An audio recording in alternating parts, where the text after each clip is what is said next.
So in today's video I will be sharing some more sketchbook ideas for when you don't know what to draw, you have no inspiration, maybe you're a bit stuck on something, so let's just get straight to it.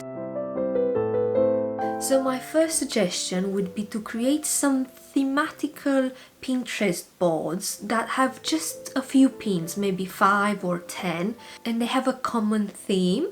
So for example, this is something I did for my Halloween spread. I wanted to do something spooky but a bit cozy at the same time, and I just saved some pins in a new board which I just called Spooky Spread, and I picked up the best ones that I wanted to draw and made a composition out of it. I think this is a good exercise because we all have lots and lots of pins saved up, but we get a bit overwhelmed and we don't know what to draw first, and sometimes you just have this desire to draw, and as soon as you get to look at your reference pictures and to try to gather some inspiration, you just spend half an hour looking at them and then you get overwhelmed and end up drawing nothing. But limiting the number of pictures you have to look at, I think it's a great idea. So if you only have 10 pictures, you just pick 4 that you gravitate towards most. This is also good for you to create a composition, to think about what works with what. We're gonna put this image in what part of the page. I also like to try to tie everything together. Just because you're using different reference pictures, that doesn't mean you are not creative or coherent artwork. And also you don't have to limit yourself to just Pinterest. Sometimes I use Raw Pixel, which is just a platform where photographers upload their pictures that are free to use. And also, you know, maybe take a screenshot of something that you've seen on Instagram or scrolling through even TikTok. For example, I drew a dog here from a dog account that I really like, and I was like, I just want to draw it and I think it fits the theme.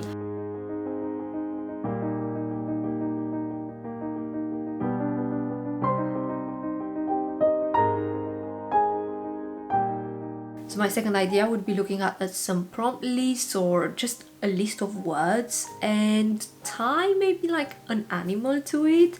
That's always fun. I discovered this during Inktober. There were quite a lot of prompts I didn't really have that much ideas for. I mean, for example, like camera or boots, and I just drew an animal in the context of that prompt. So I had a goose wearing some rain wellies and that turned out really cute. And then for example, for camera I did a dog taking some pictures, and it worked really well to just push myself to do something a bit different. And I also discovered I do actually enjoy drawing animals a lot. And yeah, speaking of Inktober, I have a full video about how I prepared for Inktober, which you can also watch here. And I'm planning to also make a video about my thoughts on the challenge now that I completed it.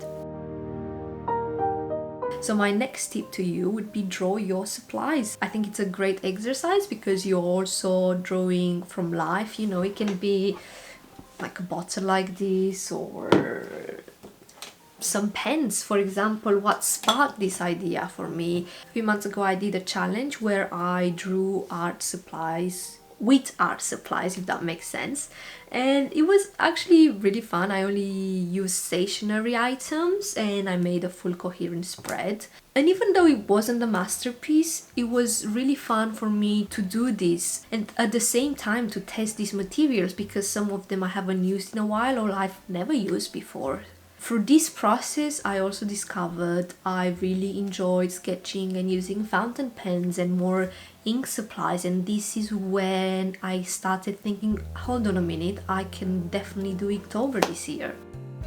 You know, just as a side note, I think you just need to not be afraid of trying new things. And even if the first thing you draw, it's not the best, just keep going because you will find out what you like and what you don't. And also it's just practice, and in my opinion, you know, practice makes perfect. Now, something a bit similar but different, it's drawing the same thing with different materials. like I just did here. So I had this succulent plant and I just drew it a few different times using different materials. I used some markers, some colored pencils, a fountain pen, and even though it's not a masterpiece by no means, I had lots of fun doing it. And I also discovered that I enjoy using liners and colored pencils, and also that I should maybe try to use markers a bit more.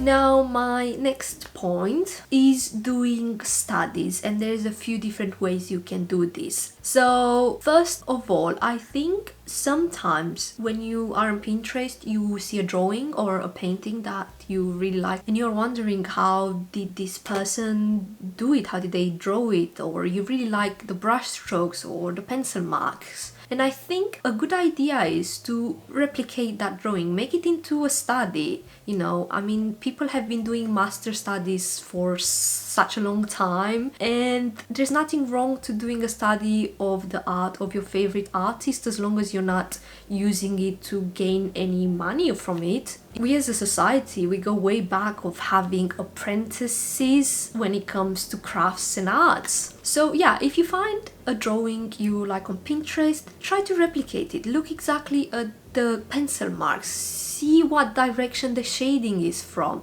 and then take it a step further.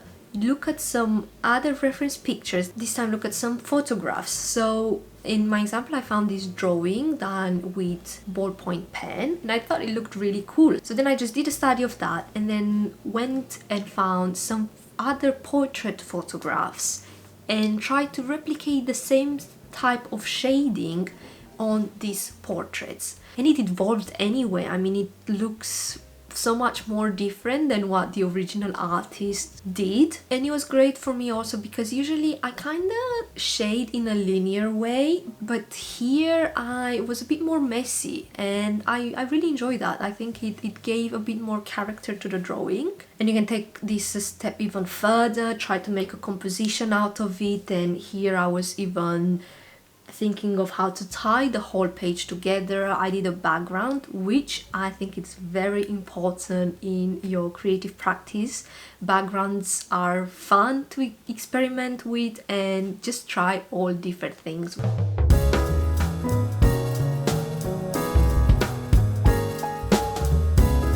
Now my next point would be journaling, but visually. So this was actually done for one of my Inktober days, which the prompt was actually journal.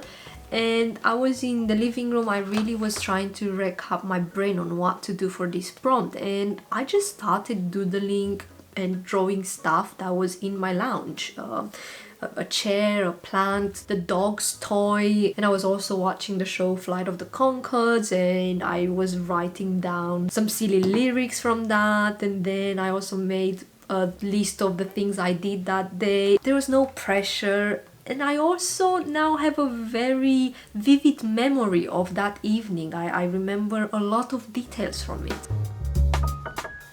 So now for my next point, I will actually get you outside of your house. So I recommend to you to go to a museum and sketch something there. For example, this is some footage from me in Lisbon. I was at the Math Museum and I was drawing some patterns that were in a video that was projected just in front of me. I know it could be a bit scary sometimes to do this in a public space, but most often than not, you can find quite a secluded corner or somewhere that's not as many people, or you can even time your visit to a more quieter time. Now, if this is not something that you are comfortable with, you can just take pictures of the art or sculptures that you liked and then just create a spread of that in your sketchbook. I did this at the Louvre in Paris. It was way too busy for me to do any sketching there. So on my way back to England, on the ferry I was doing some sketching, and over the next couple of days I was just kept doing studies of sculptures, and it turned out to be really enjoyable. And again, it's linked again to this journaling a bit. It made me a bit more aware of some of the details that I actually missed in the museum when I was looking at this stuff.